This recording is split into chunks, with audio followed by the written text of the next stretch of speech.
Praise the lord. నేటి దిన వాగ్దానము. నీవు బ్రతికి బాగుగా నుండునట్లు నేను నీతో చెప్పుచున్న సంగతిని గూర్చి యెహోవా సెలవిచ్చు మాటను చిత్తగించి ఆలకించుము. ఇర్మియా గ్రంథము 38వ అధ్యాయము 20వ వచనము. ఇర్మియా ప్రవక్త భయంకరమైన ప్రవచనాలకు యెరూషలేమునకు జరగబోయేది మొత్తం స్పష్టంగా యూదరాజుతో చెప్పినందుకు అతనిని బంధించి సంకెలలో ఉంచారు. నేను నీతో చెప్పుచున్న సంగతిని గూర్చి యెహోవా సెలవిచ్చు మాటను చిత్తగించి ఆలోచించుము.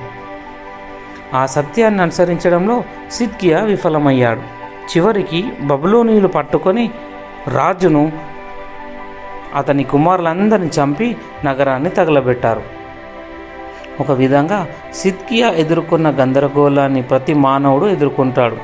చేసిన పాపమును, తప్పుడు నిర్ణయాల వల్ల మన జీవితంలో ఏర్పడిన గోడలలో చిక్కుకుపోయాం. మన గురించి మనకు నిజం చెప్పేవారిని దూరంగా పెడుతూ మన పరిస్థితిని ఇంకా అధ్వానంగా చేసుకుంటూ ఉంటాం. మనం చేయవలసిందల్లా నేనే మార్గమును, సత్యమును, జీవమును, నా ద్వారానే తప్ప ఎవడునూ తండ్రి యొద్దకు రాడని చెప్పి లొంగిపోవడమే. ప్రార్థన. దయగల దేవా, నీ నుండి వేరు చేసే నా గర్వాన్ని బట్టి నన్ను క్షమించండి. నా జీవిత నిర్ణయాలు యేసు యొక్క వాగ్దానాలకు అనుగుణంగా ఉన్నాయంటూ నేను నీకు లొంగిపోతున్నాను. యేసయ్య నామంలో ప్రార్థిస్తున్న తండ్రి, ఆమెన్.